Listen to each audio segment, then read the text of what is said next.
दोस्तों, आज के इस वीडियो के द्वारा मैं आपको बताऊंगा कि किस प्रकार से हम हमारे घर में जितने भी रूम्स होते हैं उनमें इन्वर्टर का वायरिंग किस प्रकार से करेंगे, वो भी केवल एक इन्वर्टर का उपयोग करते हुए। दोस्तों, यहाँ पे आप एक छोटा सा लेआउट देख रहे हैं जिसमें 3 रूम, एक कॉरिडोर और एक वॉशरूम है। अब ये जो हमारे रूम्स हैं, इन्हीं रूम्स में हमें इन्वर्टर का कनेक्शन करना है। तो किस प्रकार से कनेक्शन करेंगे दोस्तों, देख लीजिए।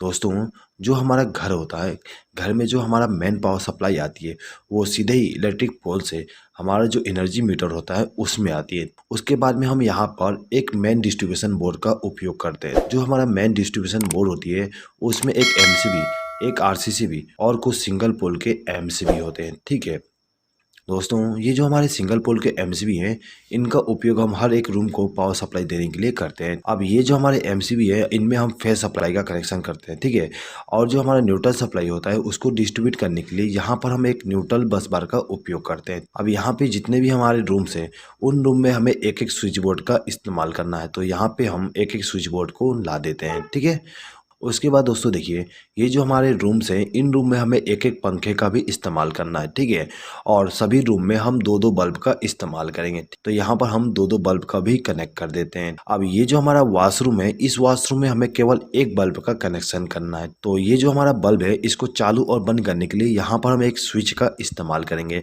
इसी स्विच के द्वारा हम इस बल्ब को चालू और बंद कर सकते हैं। दोस्तों, ये जो हमारा घर है, इस घर में हमें इन्वर्टर का भी कनेक्शन करना है। तो इन्वर्टर का कनेक्शन करने के लिए यहाँ पर हम एक इन्वर्टर का उपयोग करेंगे। ठीक है, अब ये जो हमारा इन्वर्टर है, इसको इनकमिंग पावर सप्लाई देने के लिए हम यहाँ पर एक बैटरी का उपयोग करेंगे। तो यहाँ पे हमारा जो स्विच बोर्ड है, इसमें हमें दो प्रकार का पावर सप्लाई लेके जाना है।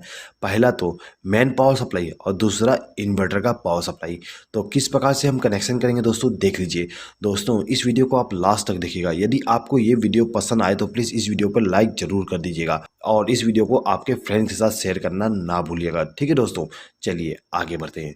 देखिए दोस्तों, ये जो हमारा एनर्जी मीटर होता है, इसमें जो पहला टर्मिनल और जो दूसरा टर्मिनल होता है, इसमें हमें फेस सप्लाई और न्यूट्रल सप्लाई देना पड़ता है।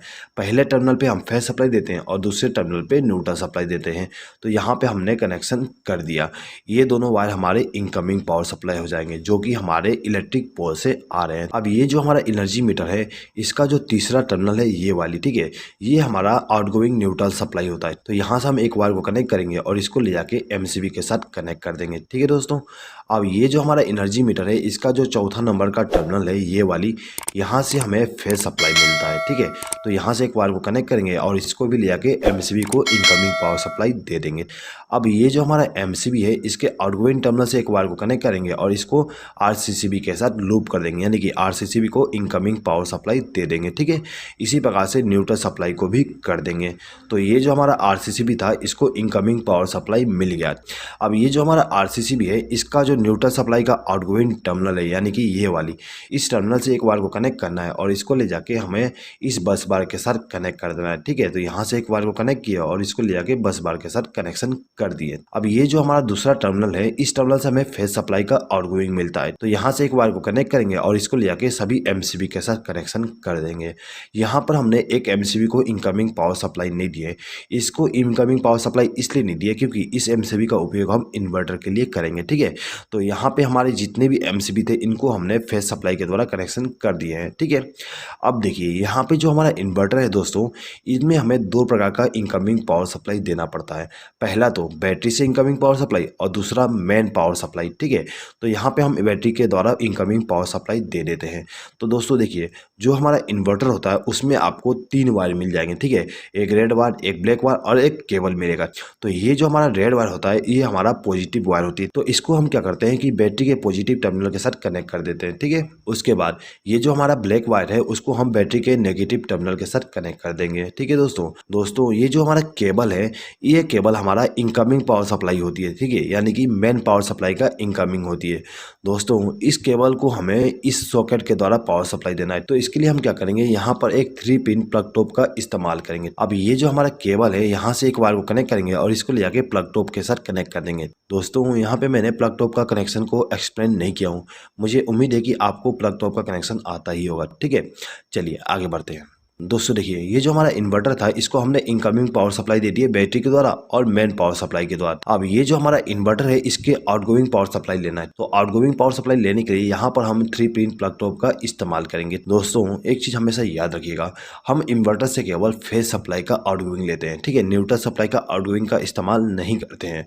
हमारा जो मेन पावर सप्लाई का जो न्यूट्रल सप्लाई है वही काम आ जाएगा आपको इन्वर्टर के कंडीशन में भी। तो हम क्या करेंगे कि ये जो हमारा प्लग टॉप है इसका जो दाहिना पिन है यानी कि ये वाली, इस पिन से एक बार को कनेक्ट करेंगे और इसको ले जाके हमारा जो ये इन्वर्टर वाली एमसीबी है इसके साथ कनेक्ट कर देंगे। तो ये जो हमारा एमसीबी था इसको इनकमिंग पावर सप्लाई मिल गया। अब हमें इन सभी स्विच बोर्ड में कनेक्शन करना है। दोस्तों ये जो हमारा स्विच बोर्ड है इसमें हमें 2 प्रकार का पावर सप्लाई लेके जाना है, एक तो मेन पावर सप्लाई, दूसरा इन्वर्टर के द्वारा। तो किस प्रकार से वायरिंग करेंगे दोस्तों देख लीजिए। दोस्तों वायरिंग करने से पहले यहाँ पे हम डिसाइड कर लेते हैं कि किस इलेक्ट्रिकल इक्विपमेंट को हमें नॉर्मल पावर सप्लाई से चलाना है और किसको इन्वर्टर के द्वारा, ठीक है। तो यहाँ पे हम मान लेते हैं कि जो हमारा फैन है और ये जो हमारा एलईडी बल्ब है इनको हमें इन्वर्टर के पावर सप्लाई के द्वारा चलाना है, और ये जो हमारा एलईडी बल्ब है इसको हमें नॉर्मल पावर सप्लाई के द्वारा चलाना है, ठीक है। सेम टू सेम बाकी रूम में करेंगे। ये फैन और ये बल्ब हमारा इन्वर्टर के द्वारा चलेगा और ये हमारा नॉर्मल पावर सप्लाई के द्वारा, ठीक है। इसी प्रकार से ये फैन और ये बल्ब हमारा इन्वर्टर के द्वारा और ये हमारा जो एलईडी बल्ब है और ये जो सॉकेट है उसको हम नॉर्मल पावर सप्लाई के द्वारा कनेक्ट करेंगे, ठीक है दोस्तों। चलिए तो कैसे वायरिंग करेंगे देख लीजिए। तो देखिए दोस्तों, ये जो हमारा रूम नंबर 1 है इसमें हमें इनकमिंग पावर सप्लाई देना है मेन वाली। तो दोस्तों ये जो हमारा एमसीबी है इस एमसीबी के आउटगोइंग टर्मिनल से एक वायर को कनेक्ट करेंगे और इसको ले जाके इस स्विच के साथ कनेक्ट कर देंगे। दोस्तों ये जो हमारा स्विच है इसका इस्तेमाल हम इस बल्ब को ग्लो कराने के लिए करेंगे। तो इसके लिए हम क्या करते हैं कि ये जो हमारा स्विच था इसके आउटगोइंग टर्मिनल से एक वायर को कनेक्ट करेंगे और इसको ले जाके इस बल्ब को फेज सप्लाई दे देंगे। तो इस बल्ब को हम यदि चालू करना चाहें तो इस स्विच को प्रेस करके चालू कर सकते हैं और इसको प्रेस करके बंद कर सकते हैं, ठीक है दोस्तों। अब ये जो दूसरा स्विच है इसको हम इस सॉकेट को कंट्रोल करने के लिए इस्तेमाल करेंगे। ये जो हमारा स्विच है इसको इनकमिंग पावर सप्लाई हम यहाँ से कनेक्ट कर देंगे, ठीक है, यानी कि एक वायर को लूप करके इनकमिंग पावर सप्लाई दे देंगे, ठीक है। अब हम क्या करेंगे कि ये जो हमारा स्विच है इसके आउटगोइंग टर्मिनल से एक वायर को कनेक्ट करेंगे और इसको ले जाके हमारा जो सॉकेट है उसका जो दाहिना पिन है उसके साथ इस वायर को कनेक्ट कर देंगे, जिससे क्या होगा इस स्विच को प्रेस करने पे इस सॉकेट में फेज सप्लाई पहुंच जाएगी, ठीक है। तो दोस्तों यहाँ पे आप देख सकते हो कि ये जो हमारा बल्ब है और ये जो सॉकेट है उसको हमने नॉर्मल पावर सप्लाई के द्वारा कनेक्शन कर दिए। इसी प्रकार से हम रूम नंबर 2 में भी कनेक्शन करेंगे। तो कैसे करेंगे देख लीजिए। ये जो हमारा दूसरा एमसीबी है इस एमसीबी से एक वायर को कनेक्ट करेंगे और इसको ले जाकर स्विच के साथ कनेक्ट कर देंगे, ठीक है, यानी कि इस स्विच को हमने इनकमिंग पावर सप्लाई दे दी है। अब ये जो स्विच था इसके द्वारा हम इस बल्ब को कंट्रोल करेंगे। तो क्या करेंगे, इसके आउटगोइंग टर्मिनल से एक वायर को कनेक्ट करेंगे और इस बल्ब को फेज सप्लाई दे देंगे, ठीक है। अब ये जो दूसरा स्विच है इसके द्वारा हमें इस सॉकेट को कंट्रोल करना है। तो हम क्या करेंगे, यहाँ से एक वायर को लूप करके इसको इनकमिंग पावर सप्लाई दे देंगे और इसके आउटगोइंग टर्मिनल से एक वायर को कनेक्ट करके इस सॉकेट को इनकमिंग पावर सप्लाई दे देंगे फेज सप्लाई का। इसी प्रकार से ये जो हमारा रूम नंबर 3 है इसको हम कनेक्शन करेंगे। तो इसके लिए हम क्या करते हैं, ये जो हमारा तीसरा एमसीबी है इसका उपयोग करेंगे। तो यहाँ से एक वायर को कनेक्ट किया और इसको ले जाके हमारा जो स्विच बोर्ड है उसको इनकमिंग पावर सप्लाई दे दूंगा, ठीक है। अब ये जो स्विच है उसके द्वारा हम इस बल्ब को कंट्रोल करेंगे। तो यहाँ से एक वायर को कनेक्ट करके इस बल्ब को फेज सप्लाई दे दूंगा। अब ये जो सॉकेट है इसको हम इस स्विच के द्वारा कंट्रोल करेंगे। तो इसको हम इनकमिंग पावर सप्लाई यहाँ से लूप करके कर देंगे। अब इसका जो आउटगोइंग टर्मिनल है वहाँ से एक वायर को कनेक्ट करेंगे और इस सॉकेट को फेज सप्लाई दे देंगे, ठीक है दोस्तों। अब देखिए, अब जो हमारा कॉरिडोर था इसमें भी हमने एक स्विच बोर्ड का इस्तेमाल किए थे। अब इस स्विच बोर्ड के द्वारा हम क्या करेंगे, ये जो हमारा बल्ब है इसको मेन पावर सप्लाई के द्वारा रन कराएंगे और ये जो सॉकेट है इसको भी हम मेन पावर सप्लाई के द्वारा चलाएंगे। अब ये जो हमारा बल्ब है इसको हम इन्वर्टर के द्वारा ग्लो कराएंगे और जो हमारा वॉशरूम है वॉशरूम में भी जो बल्ब है उसको हम इन्वर्टर के द्वारा कनेक्शन करेंगे, ठीक है दोस्तों। तो देखिए, इस स्विच बोर्ड में हमें मेन पावर सप्लाई का कनेक्शन करना है। तो हम क्या करेंगे, ये जो हमारा चौथा एमसीबी है इस एमसीबी से एक वायर को कनेक्ट करके लेके जाएंगे और इस स्विच बोर्ड को इनकमिंग पावर सप्लाई दे देंगे। हमने इस स्विच को इनकमिंग पावर सप्लाई दी है, ठीक है। तो इस स्विच के द्वारा हम इस बल्ब को कंट्रोल करेंगे। तो इस स्विच के आउटगोइंग टर्मिनल से एक वायर को कनेक्ट करेंगे और इस बल्ब को इनकमिंग पावर सप्लाई दे देंगे। अब ये जो दूसरा स्विच है इस स्विच का उपयोग हम इस सॉकेट के लिए करेंगे। तो क्या करेंगे, इसके लिए इसको हम इनकमिंग पावर सप्लाई यहाँ से वायर को लूप करके दे देंगे। अब इसका जो आउटगोइंग टर्मिनल है वहां से वायर को कनेक्ट करके इस सॉकेट को फेज सप्लाई दे देंगे, ठीक है दोस्तों। तो यहाँ पे जो हमारा मेन पावर सप्लाई थी उसका जो फेज सप्लाई है उसका कनेक्शन कंप्लीट हो गया है, ठीक है दोस्तों। अब ये जो हमारा स्विच बोर्ड है इस स्विच बोर्ड में हमें इन्वर्टर का कनेक्शन भी करना है। तो इसके लिए हम क्या करेंगे कि ये जो हमारा एमसीबी है यानी कि जो एमसीबी का उपयोग हमने इन्वर्टर के लिए किए थे उसके आउटगोइंग टर्मिनल से एक वायर को कनेक्ट करेंगे और इसको ले जाके इस स्विच बोर्ड के साथ कनेक्शन कर देंगे। हमने इस स्विच को इनकमिंग पावर सप्लाई दे दी है, ठीक है। अब ये जो स्विच है इसका उपयोग हम इस फैन के लिए करेंगे। अब ये जो फैन है इसके स्पीड को कंट्रोल करने के लिए यहाँ पे रेगुलेटर का उपयोग किया गया है। तो हम क्या करेंगे, इस स्विच के आउटगोइंग टर्मिनल से एक वायर को कनेक्ट करेंगे और इस रेगुलेटर को इनकमिंग पावर सप्लाई दे देंगे। अब ये जो हमारा रेगुलेटर है इसका जो आउटगोइंग टर्मिनल है उस टर्मिनल से एक वायर को कनेक्ट करेंगे और इसको ले जाके फैन को फेस सप्लाई दे देंगे। तो ये जो हमारा फैन था इसको इनकमिंग पावर सप्लाई मिल गया इन्वर्टर के द्वारा, ठीक है।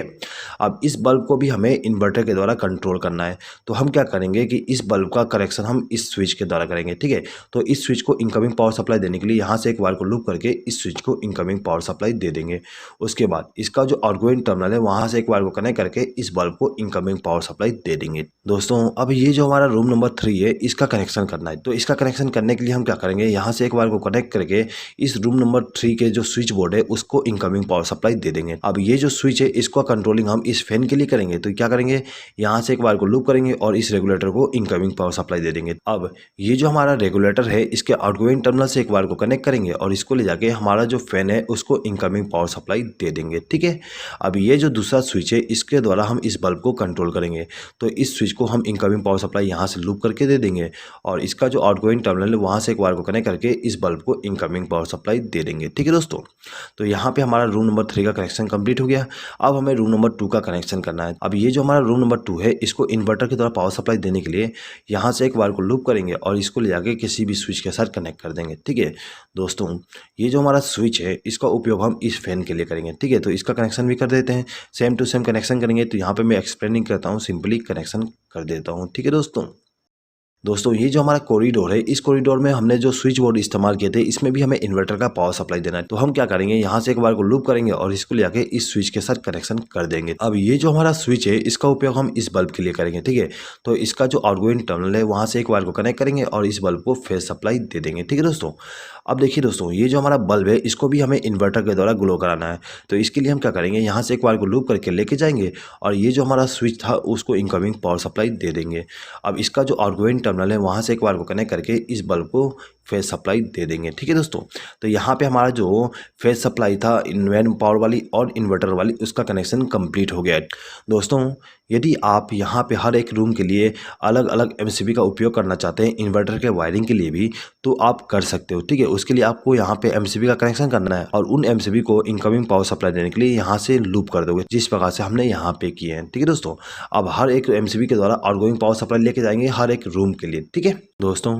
यदि आप इस वीडियो का पीडीएफ फाइल डाउनलोड करना चाहते हैं तो उसका लिंक मैं आपको कम्युनिटी टैब में दे दूंगा।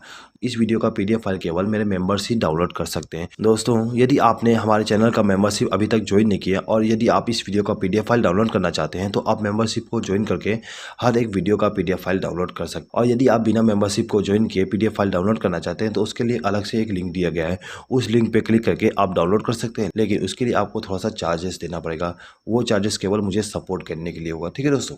चलिए आगे बढ़ते हैं। देखिए दोस्तों अब हमें यहाँ पे न्यूट्रल सप्लाई का कनेक्शन करना है। तो न्यूट्रल सप्लाई का कनेक्शन करने के लिए हम इस बस बार का उपयोग करेंगे। दोस्तों ये जो हमारा रूम नंबर 1 है इसमें हम सबसे पहले न्यूट्रल सप्लाई का कनेक्शन कर देते हैं। दोस्तों ये जो हमारा रूम नंबर 1 है इसमें न्यूट्रल सप्लाई का कनेक्शन करने के लिए हम क्या करेंगे कि ये जो हमारा बस बार है यहाँ से एक वायर को कनेक्ट करेंगे और इसको ले जाके हमारा जो बल्ब है उसको न्यूट्रल सप्लाई दे देंगे। दोस्तों ये जो हमारा फैन है इसको भी हमें न्यूट्रल सप्लाई देना है। तो इसको न्यूट्रल सप्लाई देने के लिए यहाँ से एक वायर को लूप करके इसको न्यूट्रल सप्लाई दे देंगे, ठीक है। अब ये जो हमारा सॉकेट है इस सॉकेट में हमें न्यूट्रल सप्लाई देना पड़ता है। तो इसके लिए हम क्या करेंगे, यहाँ से एक वायर को लूप करके लेके जाएंगे और इस सॉकेट को न्यूट्रल सप्लाई दे देंगे, ठीक है दोस्तों। अब ये जो हमारा रूम नंबर 2 है इसमें भी हमें न्यूट्रल सप्लाई का कनेक्शन करना है, ठीक है। तो न्यूट्रल सप्लाई का कनेक्शन करने के लिए यहाँ से एक वायर को कनेक्ट करके लेके जाएंगे और ये जो हमारा फैन है उसको न्यूट्रल सप्लाई के द्वारा कनेक्शन कर देंगे, ठीक है। अब इन दोनों बल्ब को भी हमें न्यूट्रल सप्लाई देना है। तो यहाँ से एक वायर को लूप करके इन दोनों बल्ब को न्यूट्रल सप्लाई दे देंगे। अब देखिए ये जो हमारा सॉकेट है इसका जो लेफ्ट हैंड साइड का पिन है उस पिन में हमें न्यूट्रल सप्लाई देना है, ठीक है। तो यहाँ से एक वायर को कनेक्ट करेंगे और इसको न्यूट्रल सप्लाई दे देंगे, ठीक है। इसी प्रकार से हमारा जो रूम नंबर 3 है उसको न्यूट्रल सप्लाई देना है। तो हम यहाँ से एक वायर को कनेक्ट करके लेके जाएंगे और इस रूम में जो न्यूट्रल सप्लाई का कनेक्शन करना है वहाँ पर ले जाके कनेक्शन कर देंगे, ठीक है। तो हमने सबसे पहले इस फैन को न्यूट्रल सप्लाई दे दी है। अब हमें इस बल्ब को न्यूट्रल सप्लाई देना है। तो यहाँ से हम दोनों को न्यूट्रल सप्लाई दे देंगे। दोस्तों यहाँ पे आप एक चीज़ नोटिस कर सकते हो कि ये जो हमारा बल्ब था उसको हमने इन्वर्टर के द्वारा कनेक्शन किए हैं और ये जो हमारा बल्ब है उसको हमने मेन पावर सप्लाई के द्वारा कनेक्शन किए हैं, ठीक है। और दोनों को हमने same to same neutral supply दिए, ठीक है। यहाँ पर हम same to same neutral supply इसलिए दिए क्योंकि हमारा जो न्यूट्रल सप्लाई है वो कॉमन ही होता है, तो हमें यहाँ पे इन्वर्टर के द्वारा न्यूट्रल सप्लाई देने की अलग से ज़रूरत नहीं होती है। हम मेन पावर सप्लाई वाली न्यूट्रल सप्लाई को इस्तेमाल कर सकते हैं, ठीक है दोस्तों। चलिए आगे बढ़ते हैं। अब देखिए दोस्तों, ये जो हमारा सॉकेट है, इस सॉकेट में भी हमें न्यूट्रल सप्लाई देना है। तो इसके लिए क्या करेंगे, यहाँ से एक बार को लूप करके इसको न्यूट्रल सप्लाई दे देंगे, ठीक है। अब ये जो हमारा स्विच बोर्ड है, इसमें भी हमें न्यूट्रल सप्लाई देना है, ठीक है। तो इसके लिए हम यहाँ से एक बार को लूप करके इसको न्यूट्रल सप्लाई दे सकते हैं। दोस्तों यदि आप चाहते हो कि न्यूट्रल सप्लाई को यहाँ से कनेक्शन किया जाए तो आप यहाँ से एक बार को जोड़ के ला के कनेक्शन कर सकते हो, ठीक है। अब ये दोनों बल्ब जो है इनको भी हमें न्यूट्रल सप्लाई देना है, तो यहाँ से एक बार को लूप करके हम दोनों को न्यूट्रल सप्लाई दे देंगे, ठीक है। अब ये जो हमारा लास्ट बल्ब है इसको भी हमें न्यूट्रल सप्लाई देना है, तो यहाँ से एक बार को लूप करके इसको न्यूट्रल सप्लाई देंगे, ठीक है। तो यहाँ पे हमारा फेस सप्लाई और न्यूट्रल सप्लाई का जो कनेक्शन था वो कंप्लीट हो गया। अब हमें केवल अर्थिंग का कनेक्शन करना है। तो अर्थिंग का कनेक्शन करने के लिए क्या करेंगे, हमारे घर में जो भी अर्थिंग होता है वहाँ से एक बार को कनेक्ट करके लाएंगे और इसको ले आके हमारा जो ये स्विच बोर्ड है इसका जो मोटा वाला पिन है उस पिन के साथ कनेक्शन कर देंगे। दोस्तों एक चीज़ हमेशा याद रखिएगा, जो हमारा स्विच बोर्ड होती है उसमें जो मोटा पिन होती है उस पिन में हमें अर्थिंग का कनेक्शन करना होता है। तो दोस्तों यहाँ पे आप देख सकते हो, ये जो हमारा मोटा पिन है उस पिन में हमने अर्थिंग का कनेक्शन कर दिए हैं। अब हमें इस सॉकेट में भी अर्थिंग का कनेक्शन करना है, तो इसके लिए हम यहाँ से एक बार को लूप करके लेके जाएंगे और इस मोटे वाले पिन के साथ कनेक्शन कर देंगे। दोस्तों ये जो हमारा स्विच बोर्ड है, इस स्विच बोर्ड में भी हमें अर्थिंग का कनेक्शन करना है, तो यहाँ से एक बार को कनेक्ट करके लाएंगे और ये जो हमारा मोटा वाला पिन है उसको हम अर्थ के साथ कनेक्ट कर देंगे, ठीक है दोस्तों। तो कुछ इस प्रकार से हम हमारे घर में मेन पावर सप्लाई और इन्वर्टर का कनेक्शन करते हैं। दोस्तों यदि आपको इस वीडियो पे किसी प्रकार का डाउट है तो आप कमेंट बॉक्स में कमेंट करके पूछ सकते हैं। आई होप कि दोस्तों आपको ये वीडियो पसंद आया होगा। दोस्तों यदि आपको ये वीडियो पसंद आए तो प्लीज़ इस वीडियो पे लाइक ज़रूर कर दीजिएगा और आपके फ्रेंड्स के साथ इस वीडियो को शेयर करना ना भूलिएगा। इस वीडियो को देखने के लिए धन्यवाद।